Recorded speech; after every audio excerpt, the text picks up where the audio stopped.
J'avais toujours été la déception de ma famille. Mon père possédait 3 concessions automobiles prospères à travers l'État, construites à partir de rien en 30 ans. C'était un homme qui s'était fait tout seul, qui croyait que le travail acharné et les affaires traditionnelles étaient la seule voie à suivre.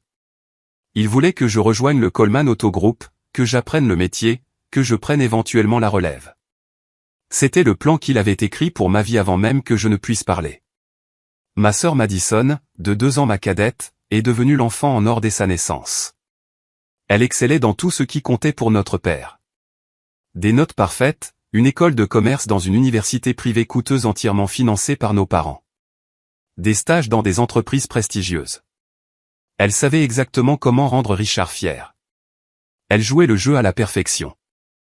J'ai essayé pendant des années de m'intégrer dans le moule qu'ils avaient construit pour moi.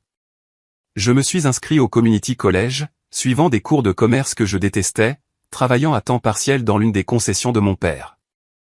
Mais quelque chose en moi se sentait vide.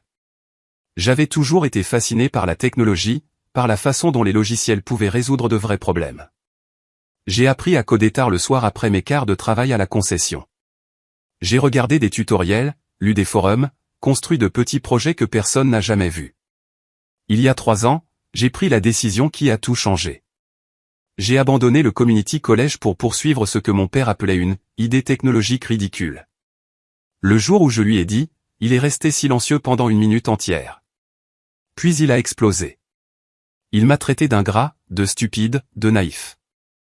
Il a dit que je jetais un avenir garanti pour une fantaisie. Madison était assise là, souriante, savourant mon humiliation publique à la table du dîner.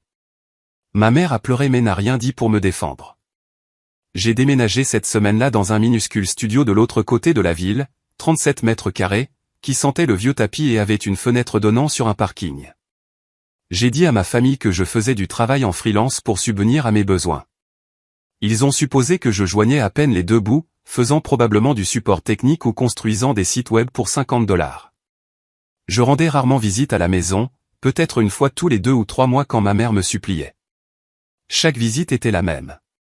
Mon père me faisait la morale sur le fait de gaspiller mon potentiel. Madison mentionnait nonchalamment sa dernière réussite, son nouveau prix, son stage impressionnant. Il posait des questions sur mon travail avec une pitié à peine dissimulée, puis changeait rapidement de sujet quand je donnais des réponses vagues. Mais voici ce qu'il ne savait pas. Voici le secret que j'ai gardé enfermé pendant 3 longues années. Quand j'ai abandonné l'école, j'ai renoué avec mon colocataire d'université, Travis. Il avait aussi abandonné, pour des raisons similaires. Nous sentions tous les deux que le chemin traditionnel n'était pas fait pour des gens comme nous. Nous avons passé des semaines dans son garage, survivant de pizzas bon marché et de boissons énergisantes, parlant des problèmes que nous voyons dans le monde.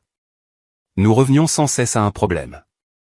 Les petites entreprises avaient du mal à gérer leur stock, à suivre les relations avec les clients et à coordonner leurs opérations. Les logiciels existants étaient soit trop chers, soit trop compliqués pour que les gens ordinaires puissent les utiliser. Alors, nous avons construit quelque chose de mieux.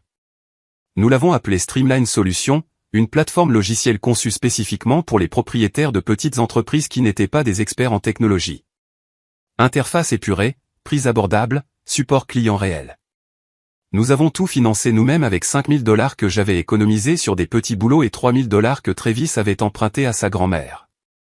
En 6 mois, nous avions 50 clients payants, de petites boutiques, des restaurants locaux, des entreprises familiales.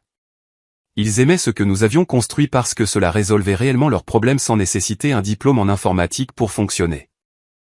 En 1 an, nous avons attiré l'attention d'une société de capital risque spécialisée dans les jeunes entreprises technologiques. Ils ont investi $2 millions pour 20% des parts. $2 millions. J'avais 20 ans. La 2e année, Streamline Solutions comptait 40 employés travaillant dans un vrai bureau en ville. Nous avions $12 millions de revenus annuels. Nous grandissions plus vite que nous ne l'avions jamais imaginé. Les sociétés de capital risque sont revenues, des poissons plus gros cette fois. Nous avons conclu un tour de financement de série B qui a valorisé notre entreprise à $40 millions. 40 millions. Ma participation personnelle dans l'entreprise valait environ $18 millions sur le papier. Alors, nous avons construit quelque chose de mieux. Nous l'avons appelé Streamline Solutions, une plateforme logicielle conçue spécifiquement pour les propriétaires de petites entreprises qui n'étaient pas des experts en technologie. Interface épurée, prix abordable, support client réel. Nous avons tout financé nous-mêmes avec 5 000 $ que j'avais économisés sur des petits boulots, et 3 000 $ que Travis avait emprunté à sa grand-mère. Alors, j'ai continué à conduire ma vieille Honda Civic de 10 ans. J'ai continué à vivre modestement. J'ai gardé le silence. Aujourd'hui devait être différent. Ma mère m'avait appelé il y a 2 semaines, en pleurant, me suppliant de rentrer à la maison pour mon anniversaire. Elle a dit que la famille me manquait. Elle a promis que ce serait bien, juste un gâteau et un dîner, pas de drame. Comme un idiot, je l'ai cru. J'espérais que peut-être le temps les avait adoucis, que peut-être ils avaient réalisé que la famille était plus importante que leur déception face à mes choix. Au lieu de cela, je suis tombé dans une embuscade. Mon père m'a fait asseoir dans le salon comme si j'avais 12 ans. Il m'a dit qu'il avait été assez patient. Il a dit que 23 ans était l'âge où un homme soit réussissait sa vie, soit était laissé pour compte pour toujours. Il m'a regardé dans les yeux et m'a dit que j'étais une honte pour le nom Coleman. Madison a renchéri depuis le canapé, disant que ses amis à l'université demandaient pourquoi son frère était un raté sans avenir. Ma mère était là, pleurant, mais ne leur a jamais dit d'arrêter. Puis Richard a sorti cette boîte emballée. Il a dit qu'il était temps pour moi de quitter la ville, d'arrêter de faire honte à la famille. Le billet de bus aller simple était sa version de l'amour vache. Sa façon de dire que j'étais devenu un fardeau qu'il ne voulait plus porter. Je suis sorti de cette maison et je suis monté dans ma vieille Honda. Mes mains tremblaient alors que je serrais le volant. Puis mon téléphone a vibré. Un texto de Travis. Réunion du conseil confirmée pour la semaine prochaine. Goldman Sachs veut diriger notre série C. On parle d'une valorisation de 80 millions. Tu es prêt? J'ai fixé ce message un long moment. Puis j'ai répondu, plus que prêt. Il est temps de construire quelque chose qu'ils n'oublieront jamais. Pour la première fois de la journée, j'ai souri. Ma famille venait de commettre la plus grosse erreur de sa vie. Et ils n'en avaient aucune idée. Une semaine plus tard, j'étais assis dans une salle de conférence en verre au 20e étage d'un gratte-ciel du centre-ville, regardant la ville. Travis était assis à ma gauche, notre avocat à ma droite. De l'autre côté de la table se trouvaient 3 cadres de Goldman Sachs, tous en costume parfaitement taillés, tous nous regardant comme si nous étions l'avenir dans lequel ils voulaient investir. La réunion s'est mieux déroulée que nous ne l'avions jamais imaginé. Ils n'ont pas seulement proposé de diriger notre tour de financement de série C à 80 millions. Ils sont montés à 90 millions. 90 millions de dollars. Le chiffre semblait surréaliste même en serrant des mains et en signant des documents préliminaires. Ma fortune personnelle sur le papier a bondi à 22 millions de dollars du jour au lendemain. Les 2 semaines suivantes se sont écoulées dans un flou. Travis et moi avons visité des immeubles de bureaux potentiels en ville, des espaces pouvant accueillir 200 employés au lieu de 40. Nous avons embauché un responsable des ressources humaines, un directeur marketing, un vice-président des ventes. Streamline Solutions n'était plus une start-up. Nous devenions une véritable entreprise, le genre qui change les industries. Je me suis plongé dans le travail avec une intensité que je n'avais jamais ressentie auparavant. Chaque réunion, chaque décision, chaque embauche me donnait l'impression de construire un mur entre qui j'étais et qui je devenais. Le docteur Patricia, la thérapeute que j'avais commencé à voir un mois plus tôt, a dit que je traitais un traumatisme par la réussite. Elle avait probablement raison, mais ça faisait du bien de construire quelque chose qui comptait, quelque chose qui m'appartenait entièrement. Ma mère m'a appelé 17 fois au cours de ces 2 semaines. Je n'ai pas répondu. Elle a laissé des messages vocaux qui ont commencé par des excuses et sont devenus progressivement désespérés. Elle a dit que je lui manquais. Elle a dit que Richard ne le pensait pas comme ça sonnait.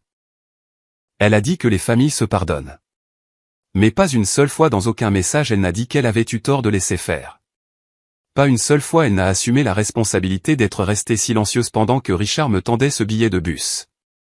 Et que Madison riait. Pendant ce temps, Madison publiait constamment sur les réseaux sociaux des photos de sa famille formidable. Des photos d'elle et de Richard à un gala de charité. Des photos du brunch du dimanche avec notre mère. Évidemment, j'étais coupé de chaque récit familial, effacé comme si je n'avais jamais existé. La légende d'une photo disait, reconnaissante pour les personnes qui ont toujours cru en moi. Je me suis demandé si elle remarquait même l'ironie. Mais la vie était vraiment belle pour la première fois dont je pouvais me souvenir.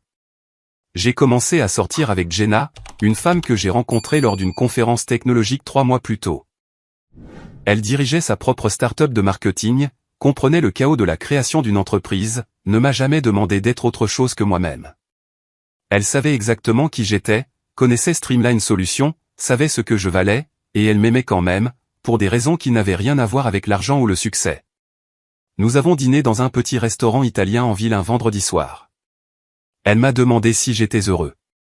La question m'a pris au dépourvu. J'ai réalisé que j'étais vraiment, profondément heureux. Peut-être pour la première fois de ma vie. 3 semaines après la conclusion de l'accord avec Goldman Sachs, tout a de nouveau changé. Streamline Solutions a décroché un contrat massif avec une chaîne de vente au détail du Fortune 500, 15 millions de dollars sur 3 ans. C'était le genre de contrat qui validait tout ce que nous avions construit. Travis et moi avons célébré avec l'équipe, du champagne au bureau, tout le monde se sentant invincible. La même semaine, des médias économiques locaux ont commencé à nous contacter. Ils voulaient interviewer les jeunes fondateurs qui perturbaient l'industrie. Travis pensait que nous devrions le faire. Commencer à construire notre profil public avant le prochain tour de financement. J'ai hésité, sachant ce que l'exposition pourrait signifier. Mais Travis a fait valoir un bon point. Se cacher n'était pas une stratégie à long terme. Finalement, les gens sauraient. Mieux valait contrôler le récit nous-mêmes. Alors, j'ai accepté une interview avec le Regional Business Journal. Juste une. La journaliste, une femme d'une quarantaine d'années nommée Suzanne, nous a rencontrés à notre bureau. Elle a posé de bonnes questions sur notre histoire, notre vision, nos défis. J'ai gardé mes réponses axées sur l'entreprise, sur le produit, sur notre équipe. J'ai à peine mentionné mon parcours personnel, sauf pour dire que j'étais de la région et que j'avais abandonné le Community College pour poursuivre ce rêve. L'article a été publié un jeudi matin. Le titre était « Les prodiges locaux de la tech, comment 2 jeunes de 20 ans ont bâti une entreprise de 40 millions de dollars ». Il comprenait des photos professionnelles de Travis et moi au bureau, entourés de notre équipe. Il mentionnait mon nom complet, mon âge et le fait que j'étais de leur ville. Il détaillait nos tours de financement, notre base de clients, notre croissance projetée. En 2 heures, l'article est devenu viral dans les cercles d'affaires locaux. Mon profil LinkedIn a explosé de demandes de connexion. Des messages de félicitations ont afflué d'anciens camarades de classe, d'anciens professeurs, de personnes à qui je n'avais pas parlé depuis des années. Tout le monde voulait soudainement me connaître, voulait une part de proximité avec le succès. Puis à 14h15, mon téléphone a vibré avec un texto d'un numéro inconnu. Est-ce que c'est vrai? C'est ta cousine Amy. Ton père est en train de perdre la tête en ce moment. Appelle-moi. J'ai fixé ce message, mon estomac se nouant. Amy était la nièce de Richard, ma cousine du côté de mon père. Nous avions toujours été amicaux mais jamais proches.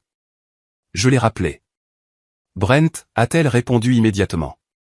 S'il te plaît, dis-moi que cet article est vrai. C'est vrai, dis-je doucement. Oh mon Dieu, a-t-elle ri, mais ça sonnait presque hystérique. Ton père est en train de perdre complètement la tête. Quelqu'un a transféré l'article dans la conversation de groupe de la famille il y a environ 1 heure. Au début, il a prétendu que c'était un autre Brent Coleman, juste une coïncidence, mais ensuite tout le monde a vu la photo. C'est bien toi. Que s'est-il passé? Ai-je demandé, même si je n'étais pas sûr de vouloir savoir. Madison est devenue complètement silencieuse, comme de la pierre. Elle n'arrêtait pas de faire défiler ton profil LinkedIn avec une expression que je n'avais jamais vue auparavant. Ta mère s'est mise à pleurer, demandant pourquoi tu n'avais rien dit à personne. Et ton père? Amy a fait une pause. Ton père a traversé environ 5 étapes en 10 minutes. Le déni, puis la confusion, puis la rage.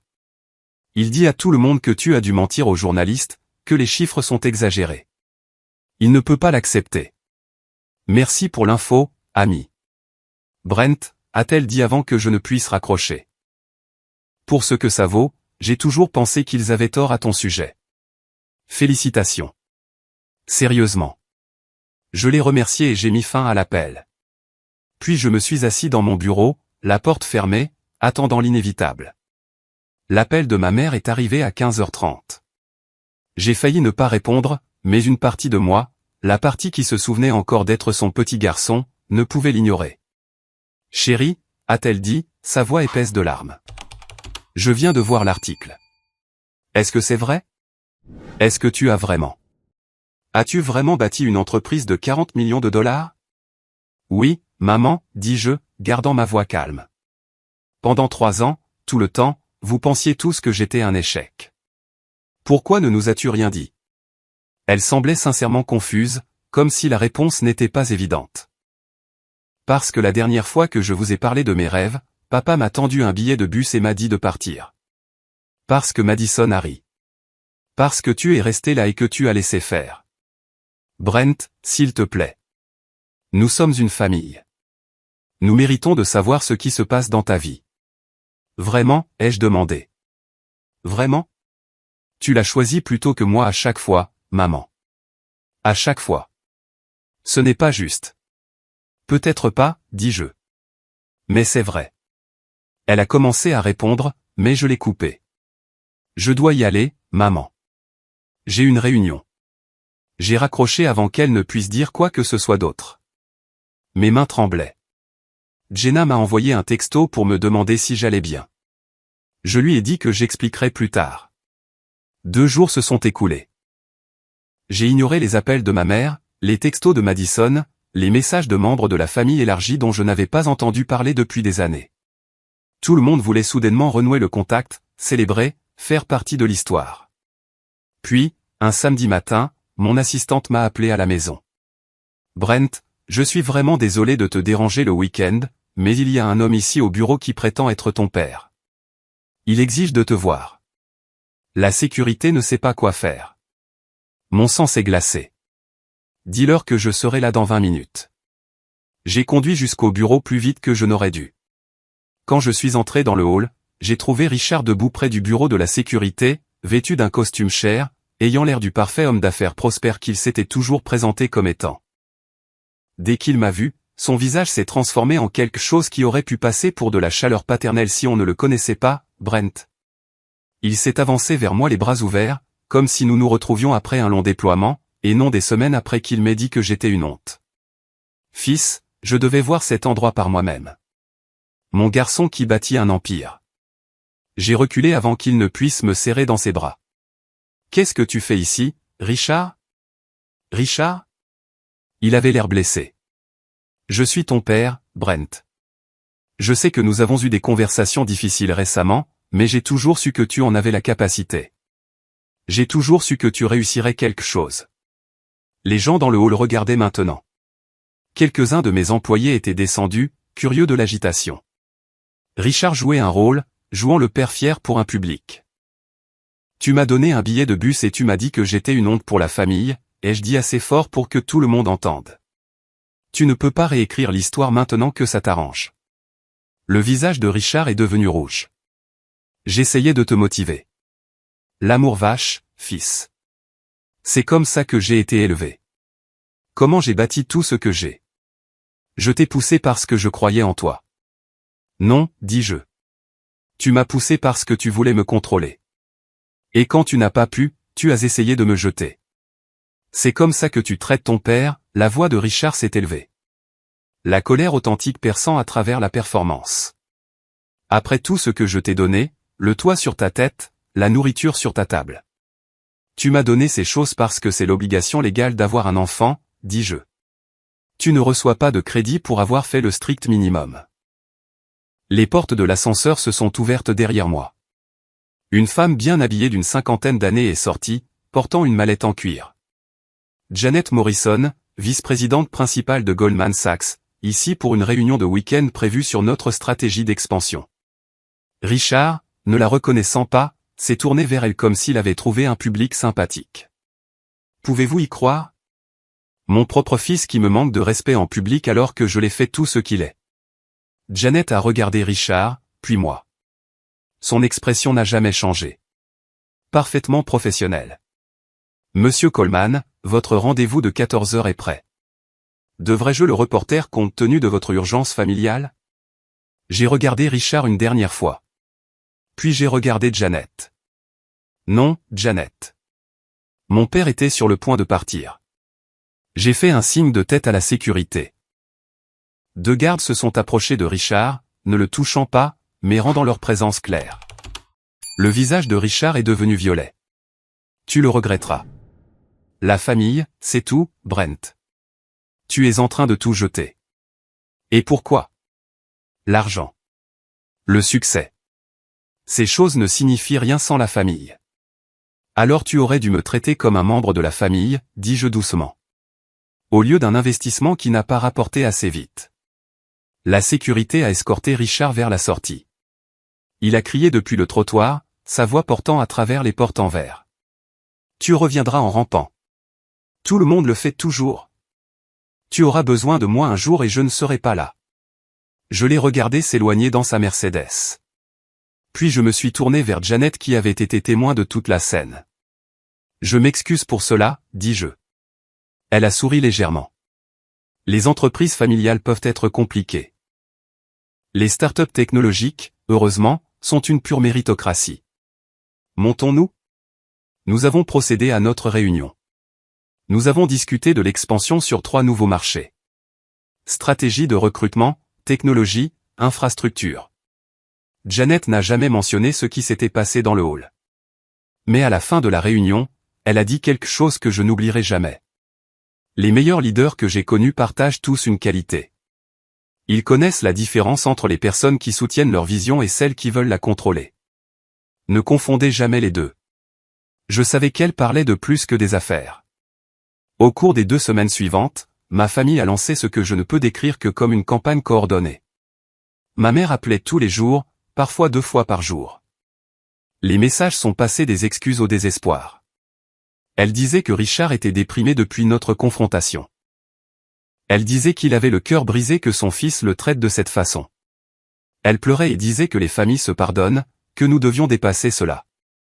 Madison a envoyé des emails, de longs emails soigneusement rédigés qui parlaient de combien ils me manquaient tous, de comment ils voulaient célébrer mon succès ensemble en famille. Elle a écrit sur des souvenirs d'enfance, sur comment nous étions proches avant que la vie ne se complique. Elle a dit qu'elle était fière de moi et l'avait toujours été. Chaque mot semblait calculé, travaillé, conçu pour manipuler. Puis la famille élargie a commencé à tendre la main. Des tantes et des oncles que je connaissais à peine. Des cousins à qui je n'avais pas parlé depuis mes 12 ans. Tous soudainement intéressés par ma vie. Tous utilisant les mêmes arguments comme s'ils avaient reçu un script. La famille pardonne. Le sang est plus épais que l'eau. Richard est fier mais ne sait pas comment le montrer. Il t'aime à sa manière.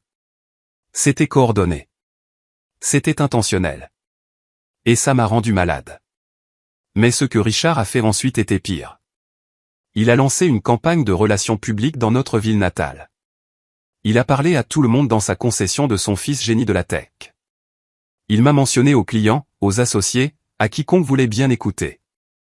Il a réécrit toute l'histoire, se présentant comme le père de soutien qui a toujours cru en mes rêves. Il a posté sur Facebook, une plateforme qu'il utilisait à peine, avec une photo de moi d'il y a des années.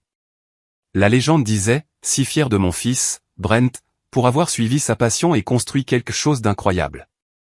Le travail acharné et la détermination sont dans la famille Coleman. 200 personnes ont aimé. 50 personnes ont commenté, le félicitant d'avoir élevé un fils si réussi. Madison l'a partagé immédiatement. Sa légende, le meilleur père et frère que l'on puisse demander. Elle a inclus des émojis cœur et m'a identifié même si je n'avais pas utilisé Facebook depuis des années. J'ai eu envie de crier. J'ai eu envie de commenter chaque publication, de dire la vérité à tout le monde, d'exposer la manipulation. Mais je savais que cela me ferait paraître mesquin, amer, incapable de lâcher prise. Richard pariait sur mon silence, et il avait raison. Madison l'a partagé immédiatement. Sa légende, le meilleur père et frère que l'on puisse demander. Elle a inclus des émojis cœur et m'a identifié même si je n'avais pas utilisé Facebook depuis des années. Parle-moi, a-t-il dit. Qu'est-ce qui se passe? Je lui ai tout raconté. Le billet de bus, l'article, Richard se présentant au bureau, la campagne pour me ramener dans le giron. Travis a écouté sans interrompre. Quand j'ai eu fini, il a dit, ils ne veulent pas que tu reviennes. Ils veulent avoir accès à ce que tu as construit. Il y a une différence. Je sais, dis-je. Alors, qu'est-ce que tu vas faire? Rien, dis-je. Je vais continuer à construire, à avancer. Ils ne toucheront pas à ça. Mais c'était plus difficile que je ne le pensais. Chaque appel de ma mère était comme un poids sur ma poitrine. Chaque publication sur les réseaux sociaux de Madison était comme un couteau. J'ai commencé à voir le docteur 2 fois par semaine au lieu d'une. Elle m'a aidé à comprendre que ce que je vivais était un deuil. Pas un deuil de personnes décédées, mais un deuil de la famille que j'avais toujours voulu et que je n'avais jamais eu. Vous continuez à espérer qu'ils changeront, a dit le docteur lors d'une séance. Vous continuez à penser que si vous réussissez assez, si vous devenez assez célèbre, ils vous verront enfin. Mais Brent, ils vous ont vu tout le temps. Ils n'ont simplement pas apprécié ce qu'ils ont vu. Cela m'a frappé durement, parce qu'elle avait raison. Il ne s'agissait pas de compréhension ou de communication. Il s'agissait de contrôle. Et j'avais finalement échappé à leur contrôle. 3 semaines après la publication de l'article, je suis rentré à mon appartement et j'ai trouvé ma mère assise dans sa voiture dehors. Elle avait l'air terrible. Elle avait perdu du poids.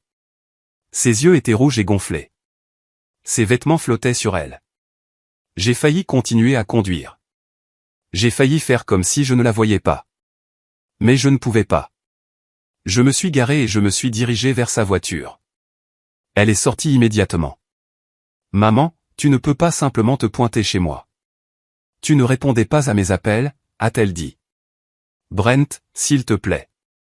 J'ai juste besoin que tu m'écoutes pendant 5 minutes. C'est tout ce que je demande. Contre mon meilleur jugement, je l'ai laissé entrer dans mon appartement. Nous nous sommes assis aux extrémités opposées de mon canapé. Elle se tordait les mains sur ses genoux, sans me regarder. Ton père essaie, Brent. Il essaie vraiment. Il sait qu'il a fait des erreurs. Il ne sait juste pas comment s'excuser. Tu sais comment il est. Ce n'est pas une excuse, maman. Je sais. Je sais que ce n'est pas le cas. Mais il est mon mari et tu es mon fils. Je ne peux perdre aucun de vous. Tu ne me perds pas, dis-je. Mais je ne reviendrai pas à la façon dont les choses étaient. Je ne peux pas, je ne te le demande pas. Je te demande juste de venir à un dîner de famille. Un seul. Essayons d'aller de l'avant. Madison veut s'excuser correctement. Ton père veut essayer. S'il te plaît. J'ai regardé ma mère. L'ai vraiment regardée. Elle avait l'air brisée, épuisée. Et une partie de moi voulait arranger ça, la rendre heureuse, être le fils qui résout les problèmes. Mais une plus grande partie de moi se souvenait de toutes les fois où elle était restée silencieuse pendant que Richard me démolissait. Toutes les fois où elle a trouvé des excuses pour la cruauté de Madison, toutes les fois où elle a choisi la paix plutôt que de me protéger. Maman, dis-je lentement. Quand je dormais sur un matelas pneumatique dans ce studio, mangeant des ramen pour le dîner tous les soirs, travaillant 20 heures par jour pour construire cette entreprise, m'as-tu déjà défendu? Ne serait-ce qu'une fois. Elle a ouvert la bouche, puis l'a refermée. Des larmes ont coulé sur son visage. As-tu déjà dit à papa qu'il avait tort? As-tu déjà dit à Madison d'arrêter de se moquer de moi? M'as-tu déjà défendu quand je n'étais pas là pour me défendre moi-même? Elle a ouvert la bouche, puis l'a refermée. Des larmes ont coulé sur son visage. C'est exactement aussi simple que ça, dis-je. Je t'aime, maman. C'est vrai. Mais l'amour sans respect ne suffit pas. J'avais besoin que tu me défendes, et tu ne l'as jamais fait. Tu l'as choisi à chaque fois. J'essaie de maintenir cette famille unie. Non, dis-je. Tu essaies de maintenir la paix. Ce ne sont pas les mêmes choses. Elle a pleuré plus fort. J'ai voulu la réconforter, mais je savais que si je le faisais, rien ne changerait. Elle retournerait voir Richard, lui dirait que je m'adoucissais, et la campagne de pression s'intensifierait. Je pense que tu devrais y aller, dis-je doucement. J'essaie de maintenir cette famille unie. Ce n'est pas si simple, a-t-elle chuchoté. Je suis désolé, maman. Vraiment. Mais je ne peux pas arranger ça pour toi. Tu dois décider qui tu veux être. Une femme qui permet à son mari ou une mère qui protège son fils. Tu ne peux plus être les deux. Mais la vie a continué. Streamline Solutions a continué de croître. Nous avons finalisé le bail de notre nouveau siège social. Nous avons commencé à embaucher pour 50 nouveaux postes. Le travail me tenait occupé, me gardait concentré, me faisait avancer. Puis Madison s'est présentée. C'était un mardi après-midi. Mon assistante a sonné à mon bureau. Brent, ta sœur est là.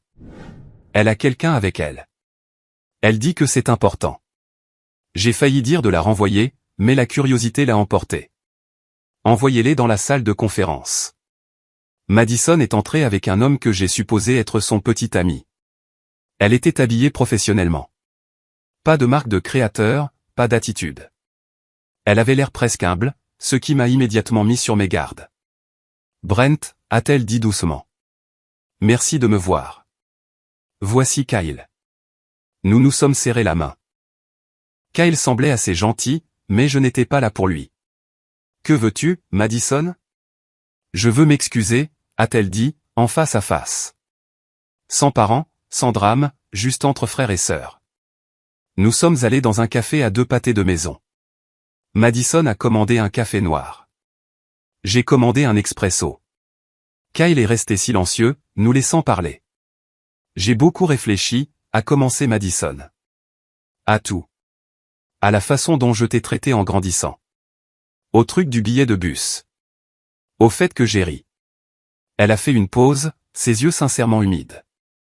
Brent, j'étais jalouse de toi. Cela m'a surpris. Jalouse de quoi? De ton courage. Tu as renoncé à tout ce que papa voulait, tout ce qu'il avait prévu pour toi. Tu as suivi ton propre chemin. Je n'ai jamais eu ce genre de force. J'ai passé toute ma vie à essayer de le rendre fier, à devenir celle qu'il voulait que je sois, et je suis malheureuse. Elle a baissé les yeux sur son café. J'ai abandonné l'université le mois dernier. Je n'en pouvais plus. Le diplôme de commerce, les stages, tout ça. Je le faisais pour lui, pas pour moi.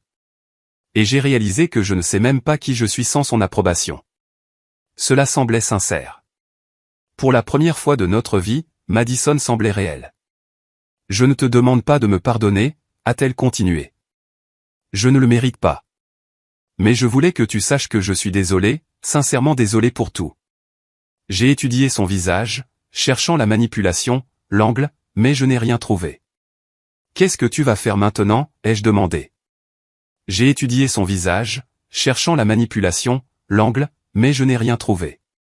Nous avons parlé pendant une autre heure de notre enfance, du contrôle de Richard, de la façon dont nous avons tous les deux géré la situation de différentes manières. C'était la conversation la plus honnête que nous ayons jamais eue. Puis le téléphone de Kyle a sonné.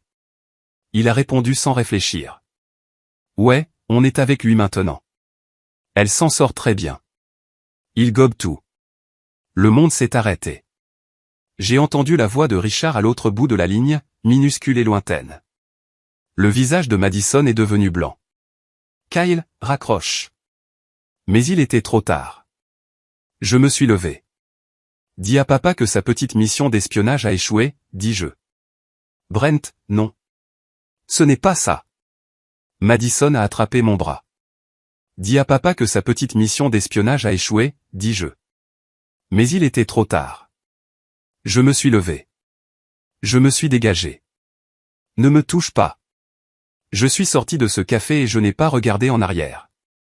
Derrière moi, j'ai entendu Madison pleurer, Kyle essayant d'expliquer, des chaises qui raclent, mais j'ai continué à marcher. Je suis monté dans ma voiture et j'ai conduit. Pas à la maison, pas au bureau, juste conduit. Finalement, je me suis retrouvé dans un parc au bord du lac où ma mère m'emmenait quand j'étais enfant. Je me suis assis sur un banc et j'ai regardé l'eau. Je ne m'étais jamais senti aussi seul, mais je n'avais jamais été aussi certain d'avoir fait le bon choix. Certaines familles vous aiment. Certaines familles veulent juste vous posséder. Et enfin, j'ai connu la différence. 1 mois a passé. 30 jours de silence complet de ma part. J'ai bloqué tous les numéros associés à ma famille. Richard, Carol, Madison, même les parents éloignés qui n'arrêtaient pas de tendre la main. J'ai bloqué leurs emails, leurs comptes de réseaux sociaux, tous les canaux de communication possibles. Mon assistante avait des instructions permanentes de filtrer tous les visiteurs. Aucun callman n'était autorisé, sans exception. Je me suis entièrement concentré sur le travail et ma relation avec Jenna. Elle a emménagé avec moi pendant cette période, non pas parce que nous nous précipitions, mais parce que cela semblait juste. Elle a transformé mon appartement en un véritable foyer d'une manière qu'il ne l'avait jamais été auparavant. Nous avons cuisiné ensemble, regardé des films, parlé de fonder notre propre famille un jour. Une famille basée sur le choix et le respect, pas sur l'obligation et le contrôle. Streamline Solutions s'est préparé à annoncer son expansion sur 3 nouveaux marchés. Le conseil d'administration a approuvé des plans d'embauche qui nous porteraient à 200 employés d'ici la fin de l'année. Ma vie personnelle était enfin paisible, stable, bonne. Mais Richard n'en avait pas fini. Il ne l'était jamais. Mon avocat m'a appelé un mercredi matin. « Brent, j'ai besoin que tu t'assoies pour ça. Ton père a engagé un avocat. Ils ont envoyé une lettre de mise en demeure. » Mon estomac s'est noué. Pourquoi? Il prétend avoir fourni des fonds de démarrage il y a des années quand tu as lancé Streamline Solutions. Il exige 10% des parts de l'entreprise ou 5 millions de dollars de compensation. J'ai éclaté de rire. C'était si absurde. C'était presque drôle. Il ne m'a jamais donné un seul dollar. Je peux le prouver. Relevé bancaire, état financier, tout. Je sais. Mon avocat a dit que cela n'avait aucun fondement juridique, mais il l'a déposé, ce qui signifie que nous devons répondre. Ce sera coûteux et long, mais nous gagnerons facilement. Fais-le, dis-je. Je ne lui donne rien. La bataille juridique a duré 3 semaines. Mes avocats ont submergé l'équipe de Richard de documents, prouvant que j'avais entièrement financé Streamline Solutions moi-même. Des relevés bancaires montrant les 5 000 $ que j'avais économisés sur des petits boulots. Des documents de constitution de société sans aucune mention de Richard. Des témoignages de Travis, de nos premiers employés, de nos premiers investisseurs. Chaque élément de preuve prouvait que Richard n'avait rien à voir avec mon entreprise. Ses avocats ont retiré l'affaire. Mais le mal était déjà fait. Richard avait obtenu ce qu'il voulait vraiment, de l'attention. Le dépôt en justice était un document public. Les nouvelles locales ont repris l'histoire. Un père poursuit son fils entrepreneur en technologie pour la propriété de l'entreprise, a fait la une des journaux. Richard a donné des interviews, se présentant comme le père trahi qui a soutenu les rêves de son fils pour être injustement écarté. J'ai voulu répondre, dire ma version des faits. Mon équipe de relations publiques m'a supplié de les laisser s'en occuper. Mais Jenna et Travis m'ont tous deux donné le même conseil. Le silence est plus puissant. Laisse les faits parler d'eux-mêmes. N'engage pas le dialogue avec quelqu'un dont le seul but est de te traîner dans la boue. Alors, je suis resté silencieux. J'ai laissé mes avocats publier une brève déclaration. Les affirmations étaient sans fondement et ont été retirées. Monsieur Coleman souhaite bonne chance à son père et ne fera aucun autre commentaire. Mais Richard n'avait pas fini. Il a lancé une campagne de dénigrement complète. Il a dit à tout le monde en ville que j'avais volé la famille pour lancer mon entreprise.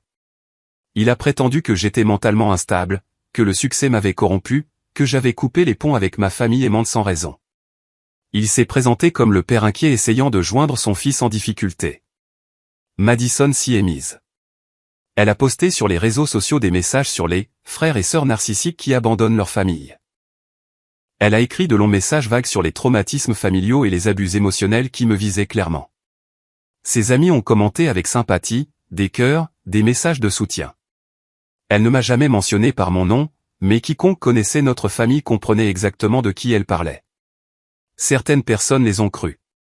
D'anciens camarades de lycée m'ont contacté pour me demander si j'allais bien, si les choses qu'ils entendaient étaient vraies. Des parents éloignés ont envoyé des messages inquiets. C'était épuisant. Mais la plupart des gens, les gens qui comptaient, ont vu clair. Mon équipe au travail s'est ralliée à moi. Nos investisseurs ont publié des déclarations de soutien. La famille de Jenna, dont je m'étais rapproché, a clairement fait savoir qu'elle me soutenait. Le docteur m'a aidé à gérer la colère. Tu ne peux pas contrôler ce qu'ils disent de toi, Brent. Tu ne peux contrôler que la façon dont tu réponds. Et la meilleure réponse est de continuer à bien vivre. Alors c'est ce que j'ai fait. J'ai fait don d'1 million de dollars anonymement au Community College où j'avais brièvement étudié. J'ai commencé à encadrer de jeunes entrepreneurs par le biais d'un incubateur de start-up en ville. Je me suis présenté pour mon équipe, pour mon entreprise, pour les gens qui se souciaient vraiment de moi. Streamline Solutions a annoncé un partenariat avec 2 grandes entreprises technologiques. Notre plateforme s'intégrerait à leur système, élargissant notre portée à des millions d'utilisateurs potentiels. L'annonce a fait la une des nouvelles technologiques nationales. Mon téléphone a explosé de messages de félicitations de personnes qui comptaient vraiment dans ma vie. Richard et Madison se sont tus pendant environ une semaine après cela. J'ai supposé qu'ils avaient enfin réalisé que je ne reviendrais pas, que leur manipulation ne fonctionnait pas. J'avais tort. Un jeudi soir, j'ai reçu un appel d'un hôpital de l'autre côté de la ville.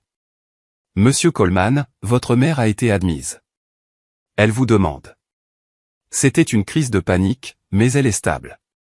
Elle aimerait beaucoup vous voir si possible. Chaque instinct me disait que c'était une autre manipulation.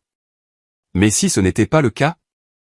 Et si ma mère était vraiment malade et que je l'ignorais? J'ai dit à Jenna où j'allais. Elle a proposé de venir avec moi, mais j'ai dit que je devais le faire seul. La chambre d'hôpital était privée, chère. Ma mère était allongée dans le lit, l'air petit et fragile. Richard était assis sur une chaise près de la fenêtre. Madison se tenait près du pied du lit. Ils ont tous levé les yeux quand je suis entré. Brent, a dit faiblement ma mère en tendant la main. Tu es venu. Je me suis approché lentement du lit. Maman, ça va? Que s'est-il passé? Juste de l'anxiété, mon chéri. Le médecin a dit que je vais bien. Mais j'ai été tellement stressé. Ces disputes, cette distance avec toi. Je n'en peux plus. J'ai besoin que ma famille soit réunie. Richard s'est levé. Fils, je suis content que tu sois venu. Nous étions tous morts d'inquiétude. Je l'ai ignoré, me concentrant sur ma mère. De quoi as-tu besoin, maman? Comment puis-je t'aider? J'ai besoin que tu nous pardonnes, a-t-elle dit, des larmes se formant. J'ai besoin que nous soyons à nouveau une famille. S'il te plaît, Brent, pour moi. Quelque chose clochait. Ma mère avait peur, oui, mais elle n'arrêtait pas de jeter un coup d'œil à Madison, et Madison se tenait dans un angle étrange, son corps positionné bizarrement. Puis je l'ai vu. Le téléphone dans la main de Madison, partiellement caché derrière sa jambe.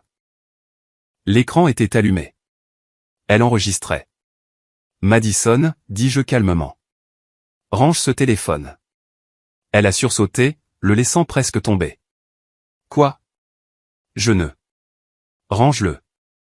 Maintenant. Le visage de Richard est devenu rouge. Madison, je t'avais dit de ne pas faire ça. Alors il savait. Bien sûr qu'il savait. Tout cela était mis en scène. Ils ont suffisamment énervé ma mère pour qu'elle ait une véritable crise de panique, puis l'ont utilisé comme une opportunité pour me faire venir ici pour une scène de réconciliation qu'ils pourraient enregistrer et partager. Je me suis reculé du lit. Est-ce que tout cela est réel? Maman, étais-tu vraiment en danger? Elle ne pouvait pas me regarder dans les yeux. Je suis allé au poste des infirmières. Une femme aimable en blouse a levé les yeux. Puis-je vous aider? Ma mère, Carol Coleman, dans la chambre 214. Était-elle en danger médical? L'infirmière a vérifié son ordinateur. Non, monsieur. C'était lié à l'anxiété. Nous l'avons surveillée pendant quelques heures, mais elle est autorisée à rentrer chez elle quand elle sera prête. Je l'ai remerciée et je suis retourné dans la chambre. 3 pères Dieu m'ont regardé entrer. J'ai parlé à l'infirmière. J'ai dit que vous n'avez jamais été en danger, maman. Tout cela a été mis en scène pour me faire venir ici. Brent, non. J'avais vraiment peur. Je crois que tu avais peur. Mais ils l'ont utilisé. Ils ont utilisé ta peur pour me manipuler une dernière fois. Richard s'est levé, abandonnant le rôle du père inquiet. Très bien, tu as compris.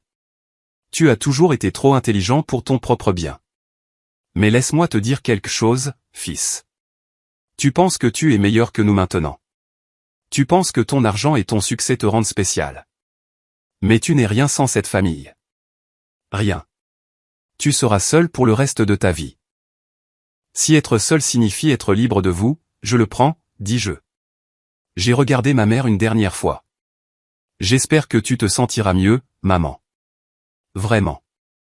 Mais j'en ai fini d'être manipulé. Je me suis tourné pour partir. Richard a appelé après moi. Tu le regretteras. Tu reviendras en rampant un jour et je ne serai pas là. La famille, c'est tout, et tu es en train de la jeter. Je me suis arrêté à la porte sans me retourner. J'ai dit, la famille, c'est tout. Tu as raison là-dessus. C'est pourquoi je choisis de construire la mienne. J'ai quitté l'hôpital et je suis rentré directement à la maison. Jenna m'attendait. Je lui ai tout raconté. Elle m'a serré dans ses bras pendant que je traitais la colère, la tristesse, le soulagement de comprendre enfin que rien de ce que je ferais ne serait jamais suffisant pour eux. Tu as bien fait, a-t-elle dit. Je sais, ai-je répondu. Mais ça fait toujours mal. C'est comme ça que tu sais que tu es humain, a-t-elle dit. C'est comme ça que tu sais que tu es meilleur qu'eux. Tu as bien fait, a-t-elle dit. C'est comme ça que tu sais que tu es humain, a-t-elle dit. C'est comme ça que tu sais que tu es meilleur qu'eux. Tu as bien fait, a-t-elle dit. Et être fini, j'ai réalisé, était sa propre forme de liberté. Puis l'appel est arrivé qui a tout changé. Streamline Solutions a prospéré au-delà de tout ce que Travis et moi avions imaginé. Nous avons annoncé un partenariat majeur avec 2 entreprises du Fortune 500 qui voulaient intégrer notre plateforme dans leur système. Notre base d'utilisateurs a explosé. Nos projections de revenus ont doublé. L'entreprise n'était plus seulement prospère. Nous devenions un leader de l'industrie. Finalement, nous avons accepté de vendre à une condition essentielle. Nous resterions en tant que dirigeants pendant 2 ans pour assurer une transition en douceur et protéger la culture d'entreprise que nous avions créée. L'accord a été conclu un mardi froid de janvier. Après impôts et tous les calculs, ma part personnelle s'élevait à environ 110 millions de dollars. 110 millions de dollars. J'avais 23 ans. L'annonce a fait la une des nouvelles économiques nationales, pas seulement des médias régionaux cette fois. Les grandes chaînes, les chaînes d'affaires, les publications technologiques. L'histoire est devenue virale. Un décrocheur universitaire devient le plus jeune milliardaire autodidacte de l'histoire de l'État. Les demandes d'interview ont afflué. J'ai refusé presque toutes, mais une s'est démarquée.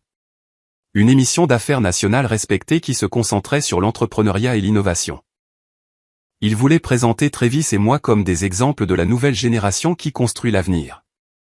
J'ai accepté une seule interview, juste une. L'interview a été diffusée un dimanche soir. L'animatrice a posé des questions réfléchies sur notre parcours, les défis auxquels nous avons été confrontés, les décisions qui ont façonné notre succès. Quand elle m'a interrogé sur mon parcours, je suis resté simple et honnête. Je viens d'une situation familiale compliquée, ai-je dit, regardant directement la caméra. J'ai appris très tôt que la seule personne sur laquelle on peut vraiment compter, c'est soi-même. Mon conseil aux jeunes entrepreneurs est le suivant. Construisez quelque chose de réel, quelque chose qui résout de vrais problèmes.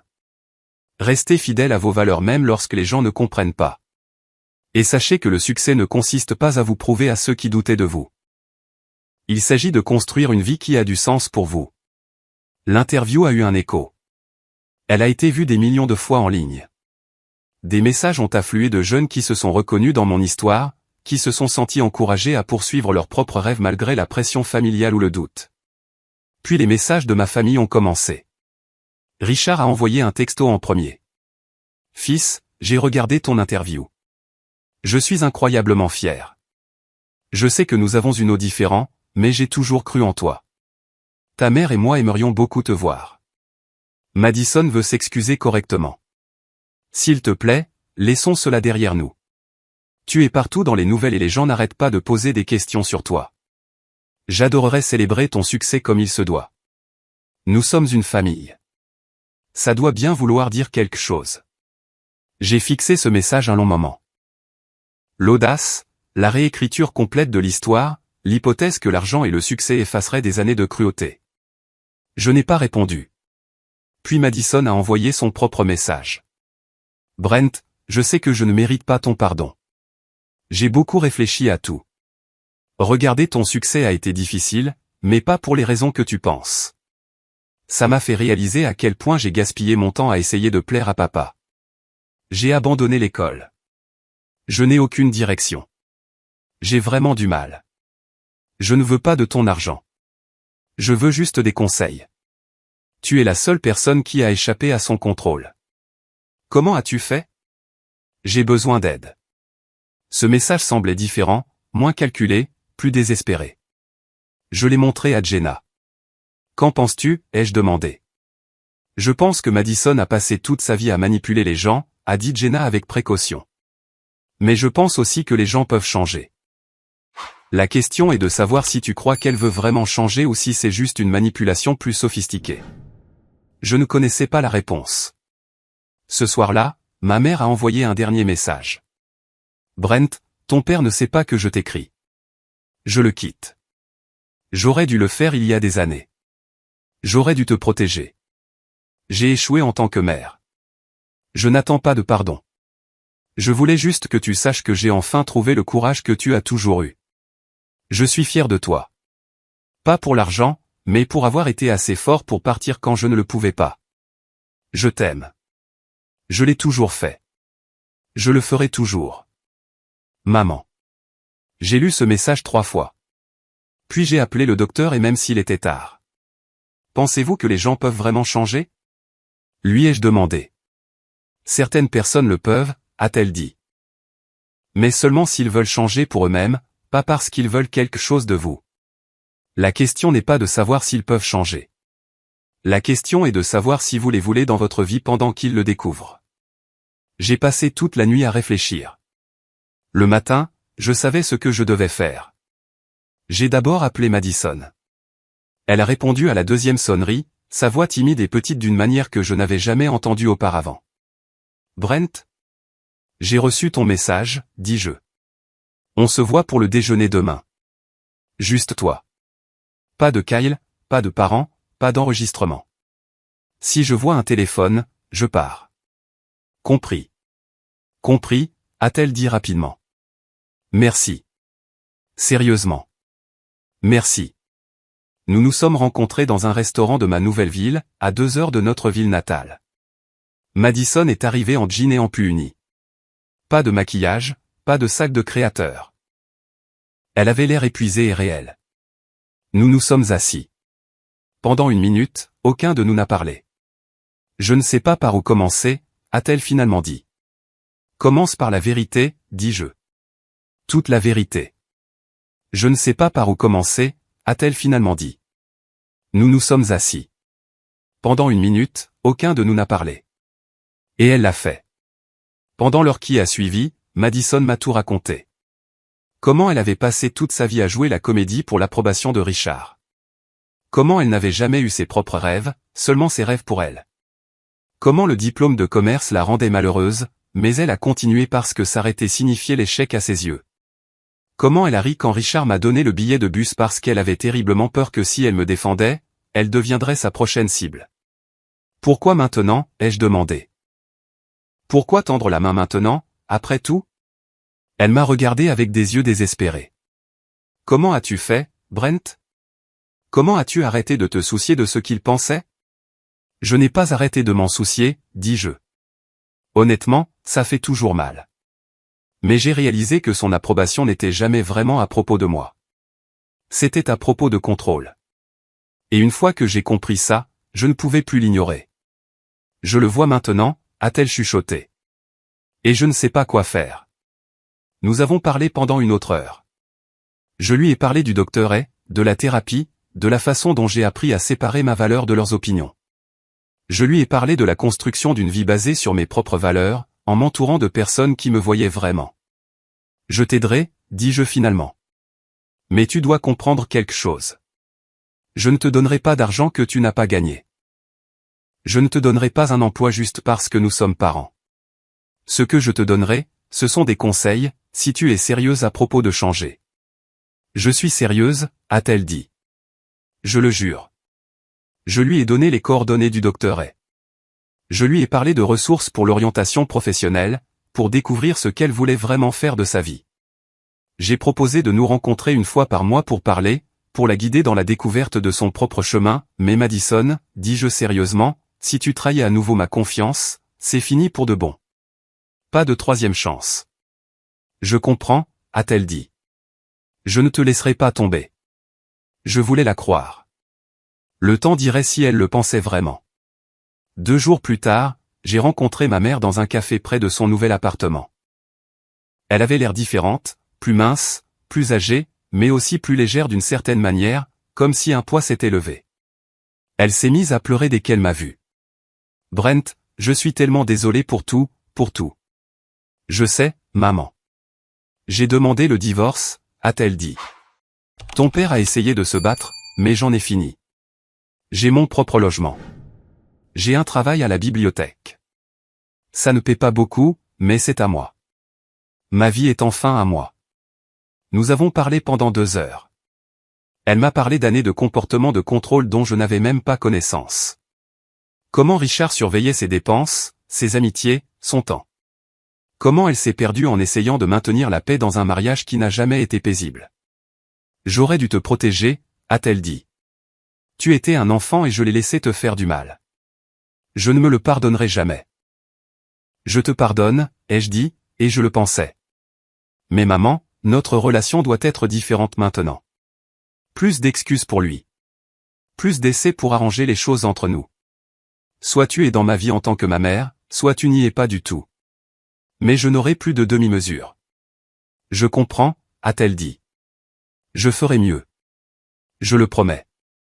Des actes, maman. Pas des promesses. Montre-le-moi. Elle a hoché la tête, s'essuyant les yeux. Au cours des mois suivants, Madison a effectivement tenu parole. Elle a commencé une thérapie. Elle a trouvé un travail dans une organisation à but non lucratif et dans les jeunes à risque. Ce n'était pas glamour ou bien payé, mais elle était bonne à ça. Elle trouvait son propre chemin. Nous nous sommes rencontrés une fois par mois pour un café et lentement, prudemment, nous avons commencé à reconstruire une relation basée sur l'honnêteté au lieu de la performance. Ma mère a aussi tenu parole. Elle est venue me rendre visite une fois par mois, respectant mes limites, ne demandant jamais plus que ce que j'étais prêt à donner. Elle n'a pas mentionné Richard à moins que je ne le demande. Elle s'est concentrée sur la construction de sa propre vie, de sa propre identité distincte de lui. Quant à Richard, je n'ai jamais répondu à ses messages. Sa concession a fait faillite 6 mois après notre dernière conversation. J'ai entendu par ma cousine amie qu'il avait déménagé dans un autre état pour travailler comme directeur des ventes dans la concession de quelqu'un d'autre. Il a essayé une dernière fois de me contacter, me demandant d'investir dans elle, entreprise familiale, pour sauver son héritage. J'ai envoyé un dernier message. Tu m'as donné un billet de bus et tu m'as dit de partir parce que je te faisais honte. J'ai pris ce billet et j'ai construit une vie que tu ne peux pas toucher. Je ne te dois rien. Perds mon numéro. Puis je l'ai bloqué de manière permanente. J'ai appris plus tard qu'il avait déménagé en Arizona, loin de tout le monde. Je n'ai rien ressenti en apprenant cette nouvelle. Pas de satisfaction, pas de colère, juste rien. Et ce rien n'était sa propre forme de paix. 1 an après l'acquisition, ma vie avait complètement changé. Jenna et moi nous sommes fiancés un dimanche matin tranquille dans notre cuisine. Pas de grands gestes, pas de bague chère au début, juste moi lui demandant si elle voulait construire une vie avec moi et elle disant oui en pleurant dans son café.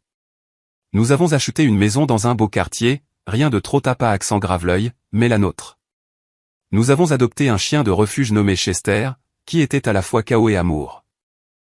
Nous avons organisé des dîners avec Travis et sa petite amie, avec des collègues devenus des amis, avec les mentors et les entrepreneurs dont je m'étais rapproché. Travis et moi avons lancé une nouvelle entreprise ensemble, un incubateur de start-up financé avec 10 millions de dollars de mon propre argent. Nous l'avons appelé Launchpad. La mission était simple. Aider de jeunes entrepreneurs qui nous rappelaient nos jeunes nous-mêmes, des gens avec de grands rêves, sans relation, et des familles qui ne croyaient pas en eux.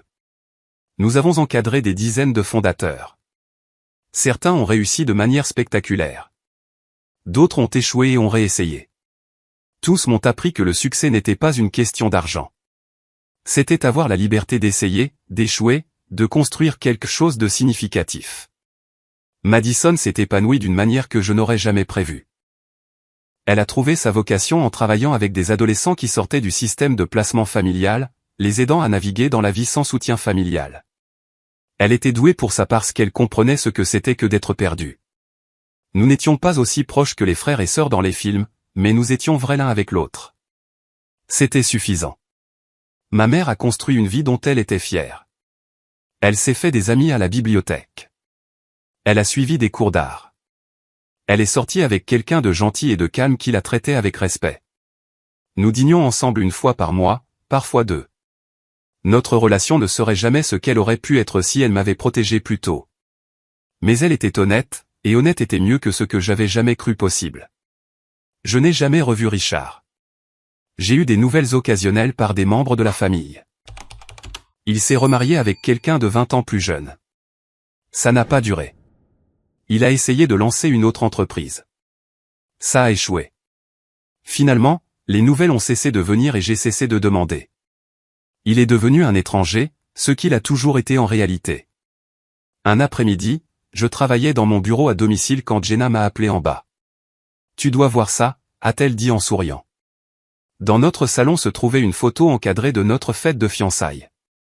Jenna et moi étions au centre, entourés de Travis et sa petite amie, mon équipe de Streamline, 5 des entrepreneurs que j'encadrais, Madison ayant l'air sincèrement heureuse, et ma mère avec son nouveau petit ami.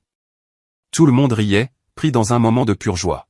« Je pensais que tu voudrais ça pour ton bureau », a dit Jenna. « Ta vraie famille. » J'ai fixé cette photo un long moment. C'étaient les gens qui m'avaient choisi, qui s'étaient présentés, qui avaient célébré mes victoires et m'avaient soutenu dans mes pertes. Non pas parce qu'ils le devaient, mais parce qu'ils le voulaient. J'ai pensé à ce gamin effrayé de 20 ans qui a reçu un billet de bus et à qui on a dit qu'il ne valait rien. J'aurais aimé pouvoir revenir en arrière et lui dire ce que je savais maintenant. Tu vas t'en sortir. Mieux que bien. Tu vas être libre. J'ai mis la photo sur mon bureau, juste à côté du logo de Streamline Solutions. 2 symboles de ce que j'ai construit quand j'ai cessé de chercher l'approbation de gens qui ne pouvaient pas voir ma valeur. Ce soir-là, Jenna et moi nous sommes assis sur notre porche arrière, regardant le coucher du soleil. Chester dormait à nos pieds. Je pensais à tout ce qui avait mené à ce moment. La douleur, la trahison, les longues nuits à me demander si j'avais fait le bon choix. Et puis la construction lente de quelque chose de réel, de mien, de bon. « À quoi penses-tu » a demandé Jenna. « À la chance que j'ai », ai-je dit. « De la chance ?» Ce billet de bus était censé être une punition, ai-je dit. Richard le voulait comme le rejet ultime, mais c'était en fait un cadeau. Il m'a forcé à cesser d'attendre son approbation et à commencer à construire ma propre vie. « Penses-tu que tu l'aurais fait quand même » a-t-elle demandé. « Finalement ? Peut-être, dis-je. Mais ce billet l'a rendu immédiat. Il a rendu le choix clair. Rester et continuer à espérer qu'il changerait, ou partir et construire quelque chose de nouveau. Et tu as choisi de construire, a-t-elle dit. J'ai choisi de construire, ai-je convenu. Le soleil a plongé sous l'horizon, peignant le ciel de nuances d'orange et de violet. J'ai pensé à tous les jeunes entrepreneurs de Launchpad. Tous les jeunes qui étaient exactement là où j'étais autrefois. Demain, je rencontrerai 3 nouveaux fondateurs qui présenteraient leurs idées. L'un d'eux venait d'une famille qui pensait que la technologie était une perte de temps. Je me suis immédiatement reconnu en elle. Tu sais quelle est la meilleure partie, ai-je dit à Jenna. Quoi? Je peux être pour les autres ce dont j'avais besoin quand j'avais leur âge. Quelqu'un qui croit en eux. Quelqu'un qui voit leur valeur même quand leur famille ne la voit pas, Jenna a serré ma main. Tu es un homme bien, Brent Coleman. Je suis un homme libre, ai-je dit. C'est encore mieux. Nous sommes restés assis là alors que les étoiles apparaissaient une par une, remplissant le ciel de lumière. Et j'ai réalisé que c'était ça, la victoire. Pas prouver quoi que ce soit aux gens qui doutaient de moi. Pas la vengeance ou la justification ou les voir échouer. La victoire, c'était cette paix, ce but, et ces gens qui m'aimaient pour exactement qui j'étais. La victoire, c'était construire une vie si pleine de sens que leurs opinions n'avaient plus d'importance. La victoire, c'était devenir le genre de personne qui pouvait regarder en arrière sans colère et en avant sans peur. La plus grande leçon que j'ai apprise était la suivante. Le vrai succès ne se mesure pas à ce que vous prouvez à ceux qui doutaient de vous, mais à la vie que vous construisez lorsque vous cessez de chercher leur approbation. La famille n'est pas définie par le sang, mais par ceux qui choisissent de se tenir à vos côtés lorsque cela ne leur coûte rien mais signifie tout pour vous. La plus grande liberté vient de s'éloigner des personnes qui vous diminuent et de se rapprocher de celles qui vous célèbrent. Votre valeur n'a jamais été à débattre. Et au moment où vous réalisez cela, au moment où vous y croyez vraiment au plus profond de vous, vous devenez inarrêtable. Je regardais la photo sur mon bureau chaque matin, non pas pour me souvenir d'où je venais, mais pour célébrer où j'étais arrivé. Entouré d'amour que j'avais choisi. Construisant un avenir que j'avais conçu. Vivant une vie qui était enfin, complètement, magnifiquement, la mienne. Et ce billet de bus, je l'ai gardé dans le tiroir de mon bureau, non pas comme un rappel de la douleur, mais comme la preuve que parfois la pire chose qui vous arrive peut devenir la meilleure chose qui soit jamais arrivée. Si vous êtes assez courageux pour l'utiliser. Alors, à tous ceux qui se sentent invisibles dans leur propre famille, à qui on a dit qu'ils ne sont pas assez, à qui on a donné leur propre version d'un billet de bus, prenez-le, utilisez-le, construisez quelque chose qu'ils n'auraient jamais pu imaginer. Non pas pour leur prouver qu'ils ont tort, mais pour vous prouver que vous avez raison. Vous valez plus que leur vision limitée de qui vous devriez être. Vous êtes capable de construire quelque chose d'extraordinaire, et vous n'avez pas besoin de leur permission pour commencer. La seule approbation dont vous avez besoin est la vôtre. Tout le reste n'est que du bruit. Alors, à tous ceux qui se sentent invisibles dans leur propre famille, à qui on a dit qu'ils ne sont pas assez, à qui on a donné leur propre version d'un billet de bus, prenez-le, utilisez-le, construisez quelque chose qu'ils n'auraient jamais pu imaginer. Non pas pour leur prouver qu'ils ont tort, mais pour vous prouver que vous avez raison. Si cette histoire a résonné en vous, si elle vous a donné de l'espoir ou vous a fait réfléchir différemment à la famille et au succès, veuillez cliquer sur ce bouton j'aime. Abonnez-vous pour entendre plus d'histoires sur le fait de se trouver, de construire ses rêves et de choisir la vie que vous méritez. Et partagez cela avec quelqu'un qui a besoin d'entendre qu'il est assez, exactement comme il est. Merci d'avoir écouté mon histoire. Merci de faire partie de cette communauté. Et rappelez-vous, votre vie est à vous de la construire. Rendez-la extraordinaire.